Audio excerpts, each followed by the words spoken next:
안녕하십니까. 우리 성도님들은 어디에 사세요? 어디 살고 계시죠? 저는 대궐에 살고 있습니다. 왕이 사는 곳이죠. 울긋불긋 꽃대궐, 주님이 차려주신 이곳에서 왕같이 지내고 있습니다. 우리 성도님들도 그렇게 지내시죠?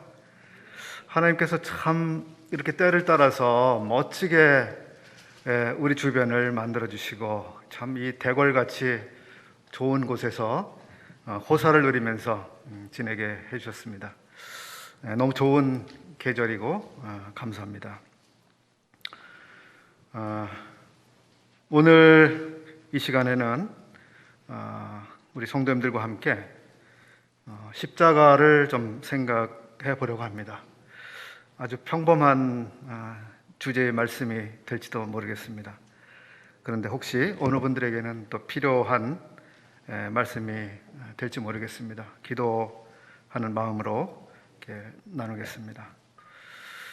신약 성경에서 제가 발견할 수 있는 십자가는 6개의 십자가를 발견합니다.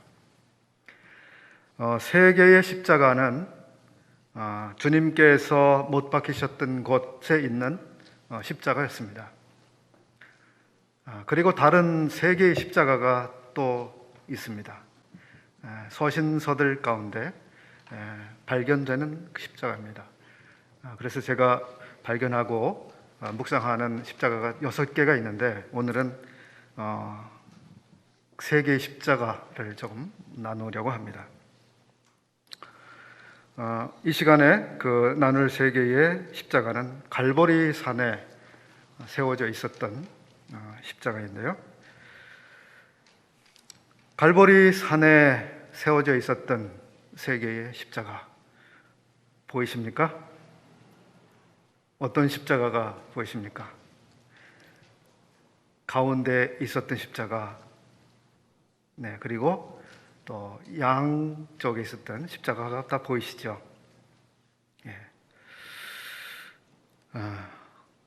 그 3개의 십자가 가운데 우리 성도님들께 관계되는 십자가가 있으신가요?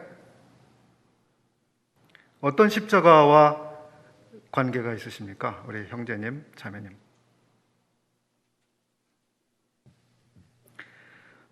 누가복음 23장을 한번 열어주시면 감사하겠습니다. 32절부터 그 밑으로 보겠습니다. 누가복음 23장 32절 이하 43절까지 본문입니다. 찾으셨으면 눈으로 따라오시면서 들어주시기 바라겠습니다. 또 다른 2 행악자도 사형을 받게 되어 예수와 함께 끌려가니라. 해골이라 하는 곳에 이르러 거기서 예수를 십자가에 못 박고 2 행악자도 그렇게 하니 하나는 우편에 하나는 좌편에 있더라. 이에 예수께서 가라사대 아버지여 저희를 사하여 주옵소서 자기의 하는 것을 알지 못함이니이다 하시더라.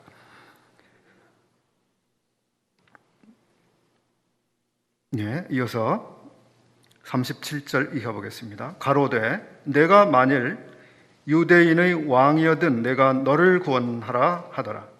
그의 위에 이는 유대인의 왕이나 쓴 패가 있더라. 달린 행악자 중 하나는 비방하여 가로되 내가 그리스도가 아니냐 너와 우리를 구원하라 하되 하나는 그 사람을 꾸짖어 가로되 내가 동일한 정죄를 받고서도 하나님을 두려워 아니하느냐? 우리는 우리의 행한 일에 상당한 보응을 받는 것이니 이에 당연하거니와 이 사람의 행한 것은 옳지 않은 것이 없느니라 하고 가로되 예수여 당신의 나라에 임하실 때에 나를 생각하소서 하니 예수께서 이르시되 내가 진실로 내게 이르노니 오늘 내가 나와 함께 낙원에 있으리라 하시니라. 또 다른 본문으로 요한복음 19장 17절 말씀인데요. 요한복음 19장 17절 말씀을 읽어드리겠습니다. 그들이 예수를 맡음에 예수께서 자기의 십자가를 지시고 해골, 히브리 말로 골고다라 하는 곳에 나가시니 그들이 거기서 예수를 십자가에 못 박을새 다른 두 사람도 그와 함께 좌우편에 못 박으니 예수는 가운데 있더라. 네 개의 복음서가 모두 이 세 개의 십자가를 기록해주고 있습니다. 특별히 함께 읽어본 누가복음 본문은 두 강도의 십자가 이야기를 자세하게 기록해주고 있습니다. 두 강도 가운데 한 강도가 마음의 변화를 일으키며 회개하는 이 부분까지 기록해주고 있는데요. 요한복음은 방금 보신 것처럼 두 강도에 대한 이야기를 가장 짧게 기록해주고 있습니다. 즉 강도들이 예수님께 대해 무슨 반응을 보인 그런 일들은 다 생략이 되고 있습니다. 아마도 사도 요한은 강도들의 십자가 외에 주님의 십자가에 더 집중하기를 원했던 것 같습니다. 그래서 주님의 십자가에 더 집중해서 요한복음서에 기록을 해준 것이라고 생각이 됩니다. 이 세 개의 십자가 가운데 우리 주님이 지셨던 그 십자가를 먼저 한번 생각을 해보겠습니다. 주님이 지셨던 십자가와 다른 두 사람들이 졌던 십자가, 그 십자가가 같은 것이었습니까? 다른 것이었습니까?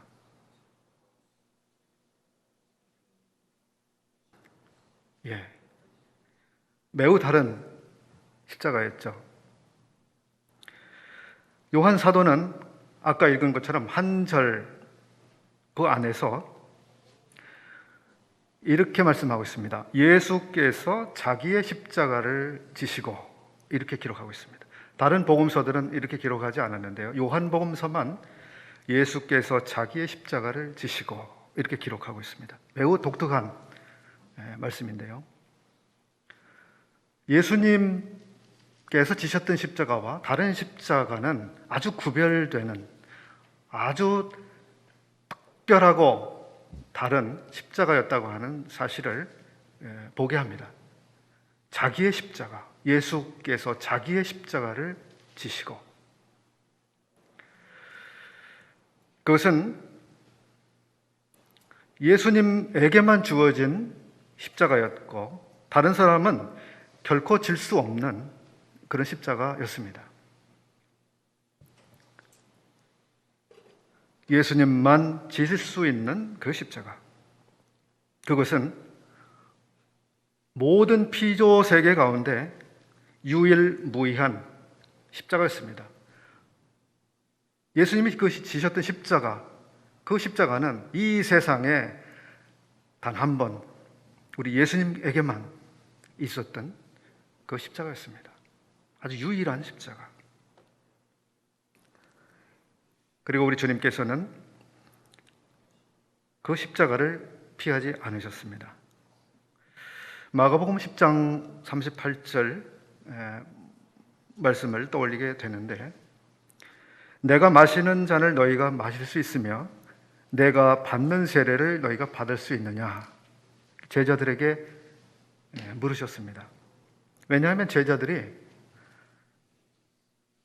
자기들이 주님이 겪는 그 고난을 자기들도 겪을 수 있을 것이라고 그리고 주님과 같은 그런 영광을 자기들도 받기를 원하는 마음을 가지고 있었는데요.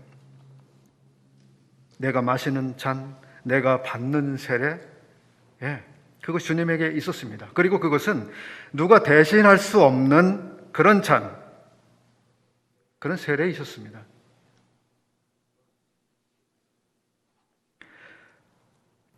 주님이 마신 그 잔, 주님이 받는 그 세례, 주님이 지신 그 십자가, 그것에 대하여 이사야서 53장은 이렇게 말씀하고 있습니다. 여호와께서 그에게 상함을 받게 하시기를 원하사 질고를 당하게 하셨은즉, 이렇게 말씀하고 있습니다. 예수님에게만 주셨던 그런 십자가 있었습니다. 누가 대신 질 수 있는, 거들어줄 수 있는, 혹은 누군가 예수님 외에 누군가 해줄 수 있는 그런 것이 아니었습니다. 왜냐하면 그것은 여호와께서 바로 그에게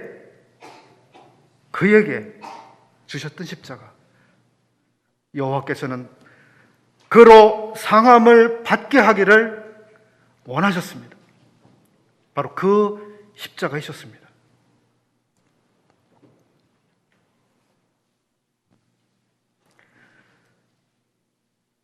좌우에 있었던 강도들의 십자가, 그들이 졌던 십자가는 자기들이 행한 일에 대한 결과물이었습니다. 그렇죠. 자기 죄 때문에 자기들이 그 삭을 지불해야 되는 그 죄의 대가로서의 십자가였습니다.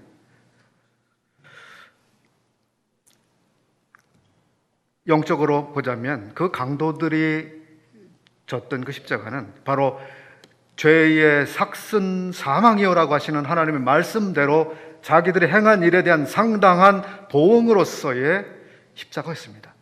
그럼 우리 주님의 십자가는 완전히 다른 십자가였습니다.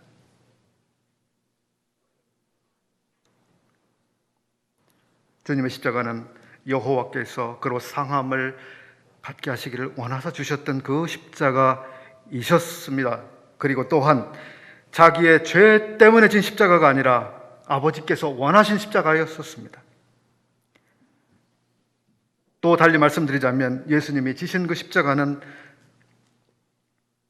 자기 때문에 진 것이 아니라 타인을 위한, 타인의 생명을 살리기 위한 십자가이셨습니다. 이것이 다른 사람들이 졌던 십자가와 완전히 다른 의미를 갖게 되는 것입니다. 이사야서 53장을 열어서 조금 더 그 십자가의 의미를 마음에 음미해 보겠습니다. 이사야서 53장 4절 이하를 보겠습니다. 그는 실로 우리의 질고를 지고 우리의 슬픔을 당하였거늘 우리는 생각하기를 그는 징벌을 받아 하나님께 맞으며 고난을 당한다 하였노라.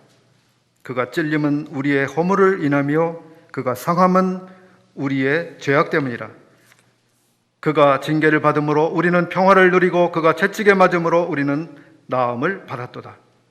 우리는 다 양 같아서 그릇 행하여 각기 제 길로 갔거늘 여호와께서는 우리 모두의 죄악을 그에게 담당시키셨다. 지금 4절부터 7절, 6절까지의 말씀을 읽어드렸는데 여기 우리라고 하는 말들이 얼마나 많이 나오고 있습니까? 여기 나오고 있는 우리의 모습은 어떤 모습입니까? 우리가 얼마나 심각하고 잘못된 존재들인지,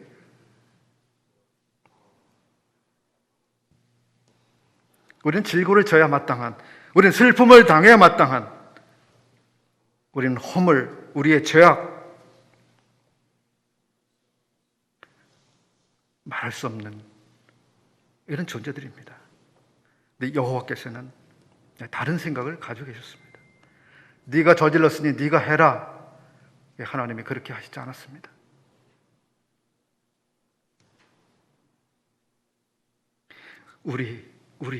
우리를 위해서 그가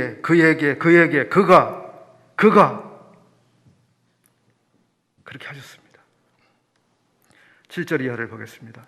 그가 곤욕을 당하여 괴로울 때에도 그의 입을 열지 아니하였으며 마치 도살장으로 끌려가는 어린 양과 털 깎는 자 앞에서 잠잠한 양같이 그의 입을 열지 아니하였도다. 그는 곤욕과 신문을 당하고 끌려갔으나 그 세대 중에 누가 생각하기를 그가 살아있는 자들의 땅에서 끊어짐은 마땅히 형벌받을 내 백성의 허물 때문이라 하였으리요. 그는 강포를 행하지 아니하였고 그의 입에 거짓이 없었으나 그의 무덤이 악인들과 함께 있었으며 그가 죽은 후에 부자와 함께 있었도다. 여호와께서 그에게 상함을 받게 하시기를 원하사 질고를 당하게 하셨은즉 그의 영혼을 속건제물로 드리기에 이르면 그가 시를 보게 되며 그의 날은 길 것이요 또 그의 손으로 여호와께서 기뻐하시는 뜻을 성취하리로다. 여기 주님의 십자가, 놀라운 십자가, 이것이 보이지 않습니까? 오늘 찬송 가사는 이렇게 노래하고 있습니다. 아무 흠도 없고 거룩하신 하나님의 어린 양이 죽임을 당했네. 예, 아무 흠도 없고 거룩하신 하나님의 어린 양. 이는 나위하여 십자가 위에서 못 박히사 깨트리신 주님의 몸일세. 이는 나위하여 형벌을 받으사 주가 친히 대신 흘린 주의 보혈일세.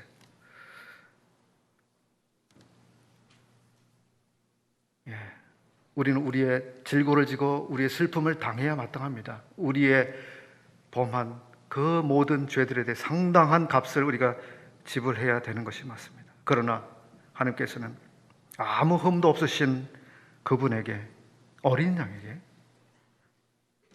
고난을 받게 하셨습니다. 주님의 십자가를 무엇에 비교하겠습니까? 어제 어버이날이었습니다. 아까 사회자 형제님께서도 말씀하신 것처럼 어버이날이었습니다. 매해 비슷한 일이 반복되는데요. 전 그 라디오 방송을 잘 듣습니다. 그 가운데 이제 클래식 방송을 아침에 이제 그 주로 듣고 오고 하는데요. 어버이날이 되면 클래식 방송에서 꼭 그 노래를 틀어줍니다. 바로 어머니의 마음이라고 하는 그 노래인데요. 그 노래를 이제 라디오에서 나오는 그 노래를 들으면서 오다 보면 아주 그냥 이 목이 맥히고 눈물이 막 솟구쳐 나오는 그런 감동을 느낍니다. 막 주체 못할 이러한 감동을 느끼게 되는데요. 그 가사를 예전에는 정말 이렇게 공감을 많이 못했습니다. 이렇게 마음에서 잘 느끼지 못했는데 점점 더 많이 그 가사에 공감이 되어지고요. 그 가사를 생각하면서 제가 하나님의 사랑을 겹쳐서 이렇게 묵상을 해보게 됩니다. 나실제 괴로움 다 잊으시고 기를제 밤낮으로 애쓰는 마음, 진 자리 마른 자리 갈아넣으시며 손발이 다 닳도록 고생하시네. 하늘 아래 그 무엇이 넓다 하리요 어머님의 희생은 가엾어라. 어려선 안고 업고 얼러주시고 자라선 문 기대어 기다리는 마음, 알을 싸 그릇들 싸 자식 생각에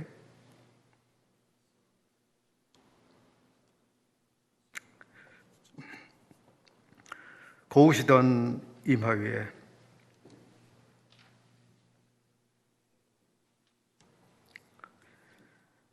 주름이 가득, 땅 위에 그 무엇이 높다 하리요 어머니의 정성은 지극하여라. 사람의 마음속엔 온 가지 소원, 어머니의 마음속엔 오직 한 가지, 아낌없이 일생을 자식 위하여 살과 뼈를 깎아서 바치는 마음, 인간의 그 무엇이 거룩하리요 어머님의 사랑은 그지없어라.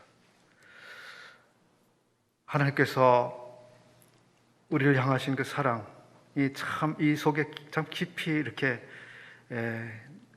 들어가 있는 것 같습니다. 주님께서 우리를 낳기 위해서 얼마나 아파하셨습니까?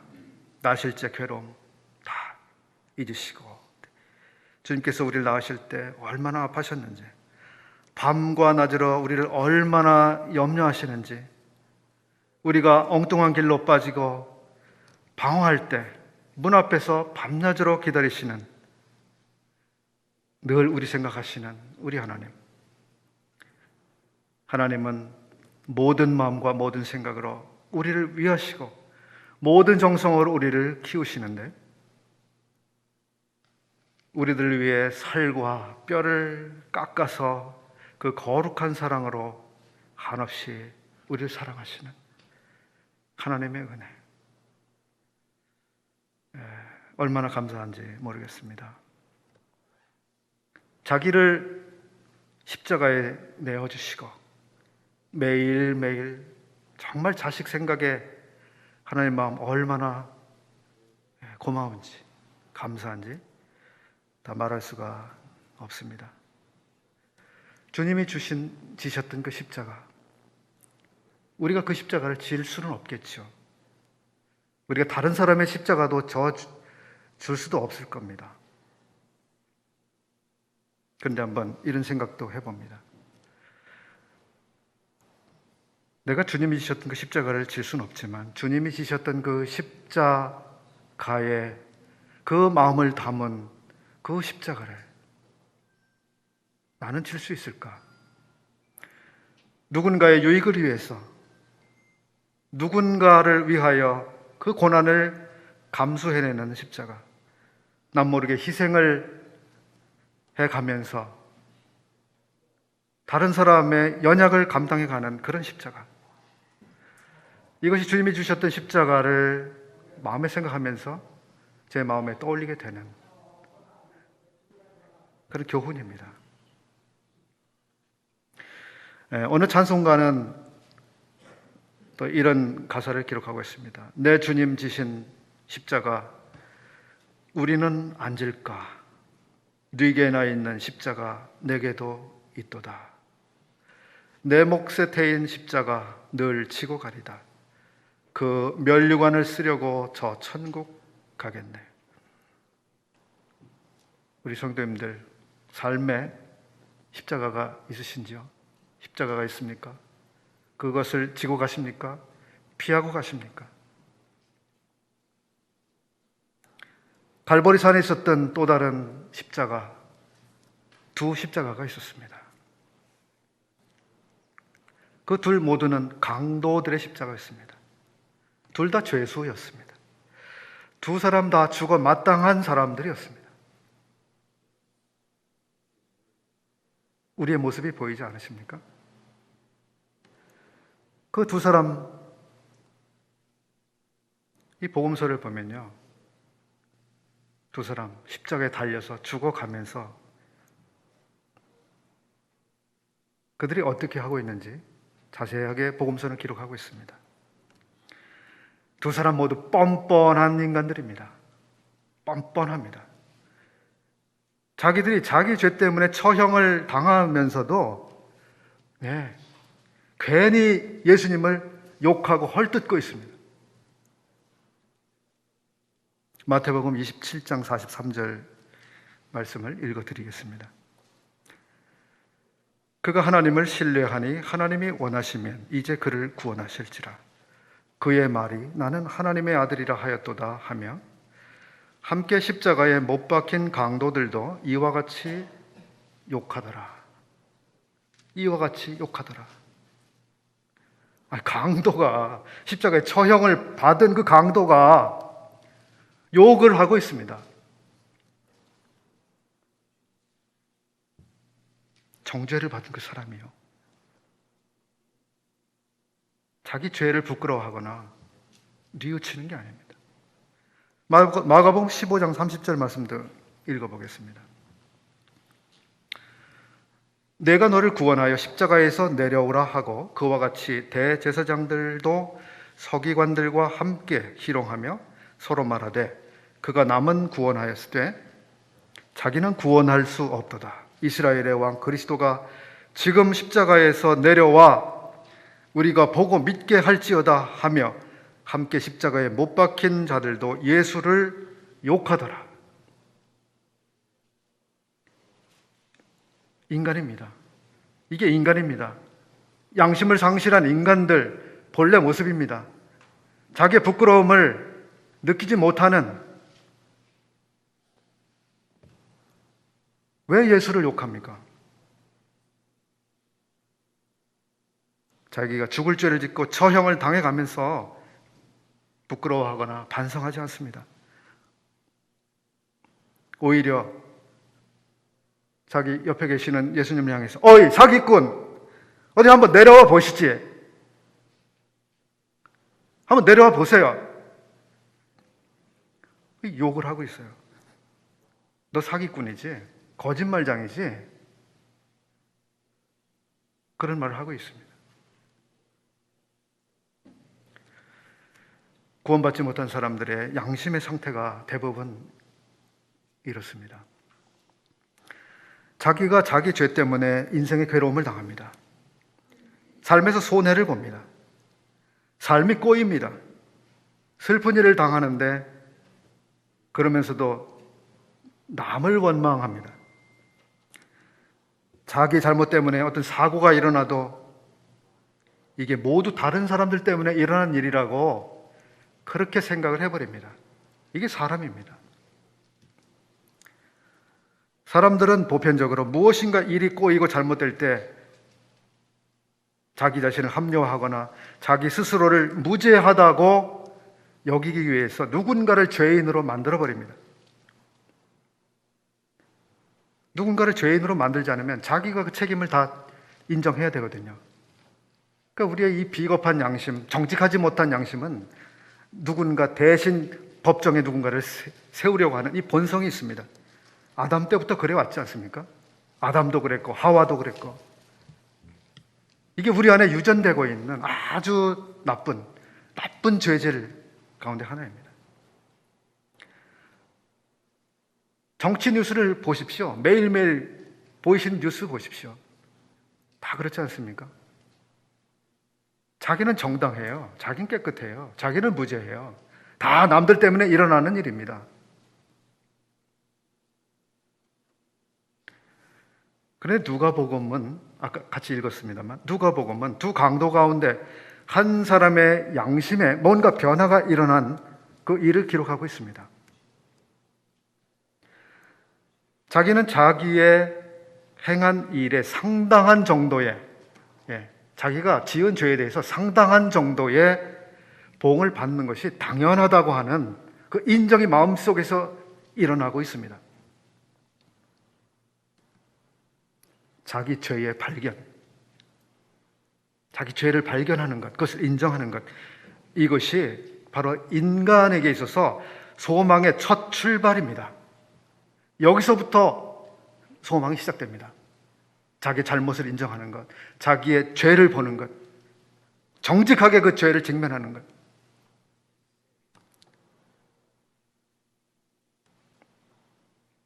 이 강도는 그렇게 해서 예수님께서는 자기 죄 때문에 지금 돌아가시는 것이 아니고 정말 의로운 분이시라고 하는 사실을 그 마음에 깨닫게 됩니다. 보통의 죄수들 같으면, 보통의 사람들 같으면 참 억울한 죽음을 죽고 계시는 예수님, 억울함 뿐만 아니라 온갖 조롱과 모욕을 당하고 계시고요, 부당한 일들이 계속해서 그에게 일어나고 있고요, 부당한 취급을 당하고 계시고요, 폭행을 당하고 계시고요. 그런데 예수님께서 자기의 정당함을 주장하지 않으십니다. 나는 부당한 대우를 받고 있어. 나에게 일어나고 있는 일은 부당한 것이야. 한마디 대응을 안 하고 계시죠.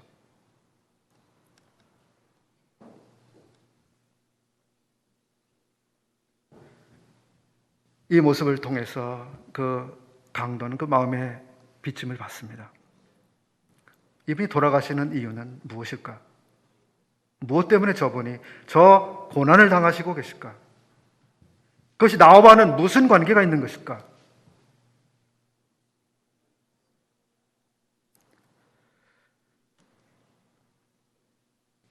그는 죽기 직전에 예수님께 자기를 의탁하는 그런 부탁을 합니다. 이 강도의 십자가, 마음의 변화가 일어났던 이 강도, 그 강도의 십자가는 바로 자기 죄 때문에 당연히 져야 되는 그런 져야 될 십자가를 진 사람입니다. 이건 예외 없이 모든 사람들에게 해당되겠죠. 모든 사람들은 다 죄가 있기 때문에 져야 할 십자가가 있습니다. 그렇지만 이 강도에게 있었던 그 십자가는 구주를 발견하게 만든 그 십자가였습니다.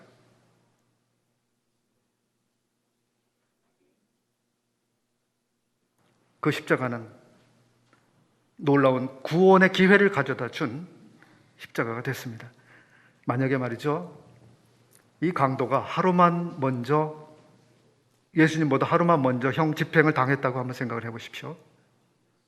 어떻게 됐을까요?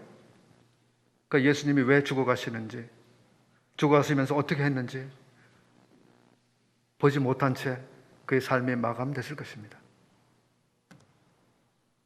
같은 시간에 같은 장소에서 예수님이 거기 십자가에 달리셨습니다. 이것은 이 죄수에게는 너무 큰 자비와 은혜와 기회가 아니었습니까? 정말 하나님께서 그에게 큰 자비를 베푸셨다는 생각이 듭니다. 여러분, 우리의 생애를 한번 생각해 보십시오.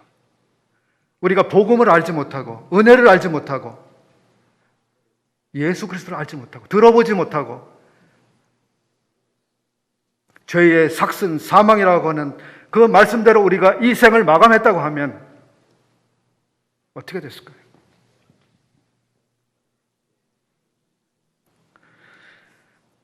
이 죄수는 자기 죄를 깨닫게 되었는데요, 너 죄이냐, 너 잘못했어, 너 이거 잘못했지? 라고 하는 그것 때문에 죄를 깨달았다기보다도 자기 옆에서 돌아가시는 그 예수님의 고귀하시고 걸어가신 그 모습을 통해서 자기 죄를 깨닫게 됐습니다.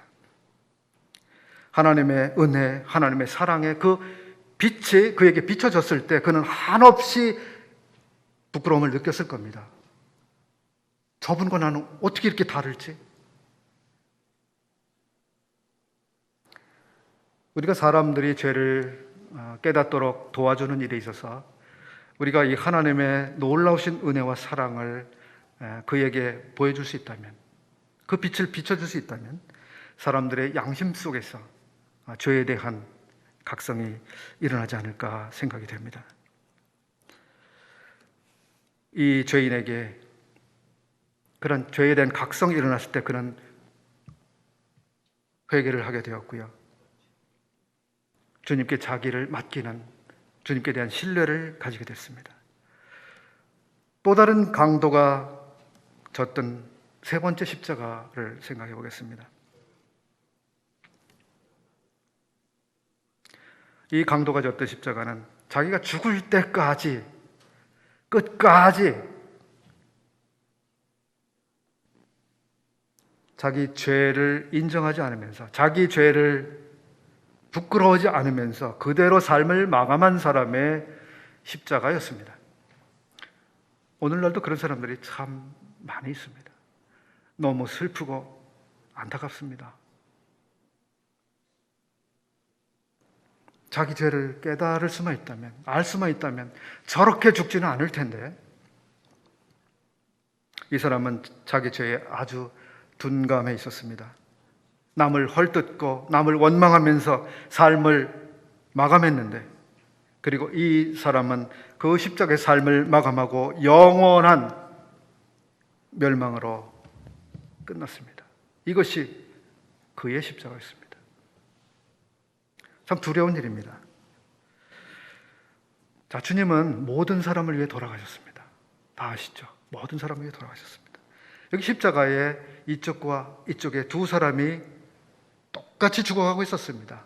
같은 장소, 같은 시간에 똑같이 죽어가고 있었습니다. 똑같이 예수님을 보고 있었습니다. 예수님의 말씀을 듣고 있었습니다.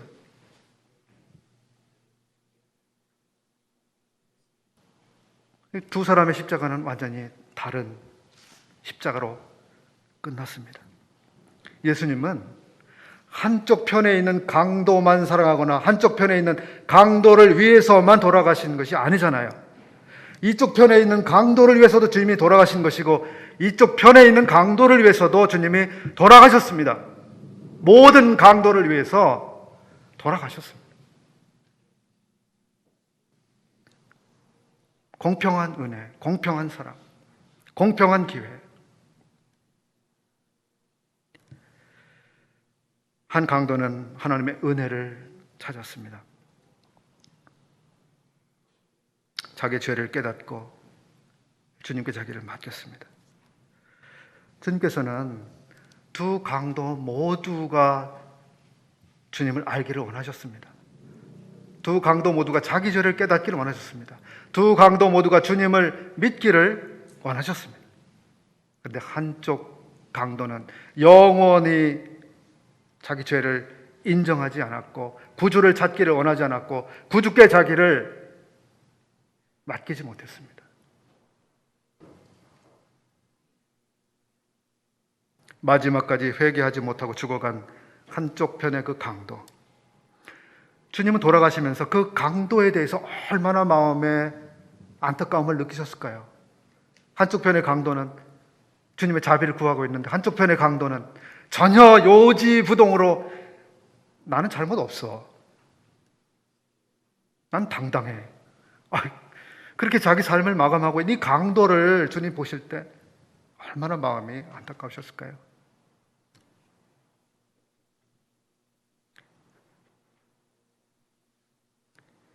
여기 계신 분들 가운데 그리고 혹은 이 메시지를 유튜브나 또는 다른 동영상으로 보시게 될 분들이 계시다면 이런 세 번째 강도, 그렇게 십자가를 지고 영원히 멸망으로 끝나버린 그 사람과 같은 그런 분이 없으시길 바랍니다.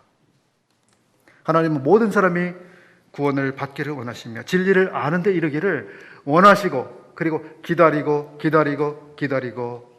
계십니다. 바로 여러분을 위해서 여러분을 기다리고 계십니다.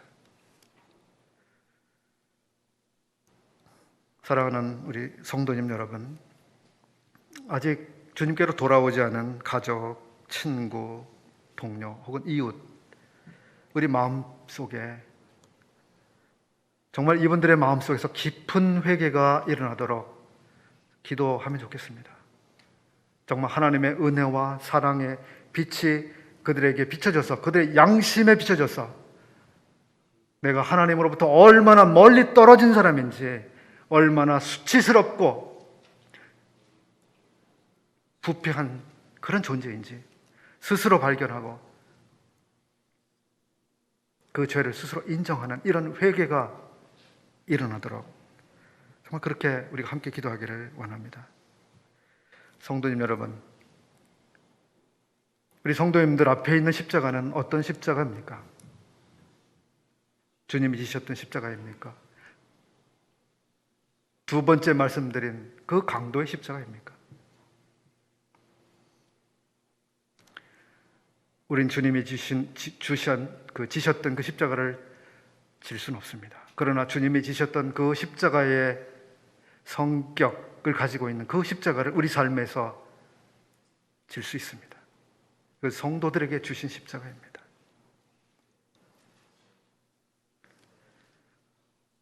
우리는 이미 두 번째 강도에게 일어났던 그 사건들처럼 주님께서 우리에게 놀라운 은혜를 베푸셨기 때문에 우리 죄를 깨닫고 회개하는 이 놀라운 은혜를 우리가 얻었습니다. 얼마나 감사합니까?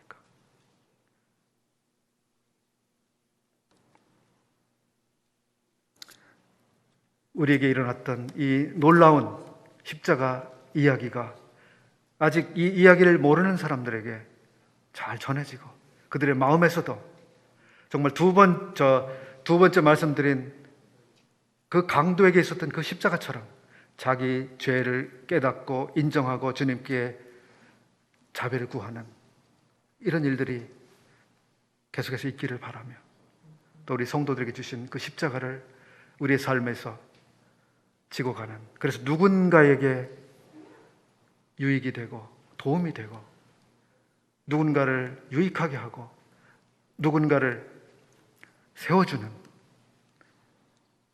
이런 십자가가 우리들 앞에 있다고 여깁니다. 이런 십자가를 우리가 피하지 않고 주님이 여호와께서 그에게 주신 십자가를 기꺼이 지신 것처럼 우리가 모두 그렇게 우리의 십자가를 지고 가는 성도들이 되셨으면 좋겠습니다. 경청해 주셔서 감사합니다.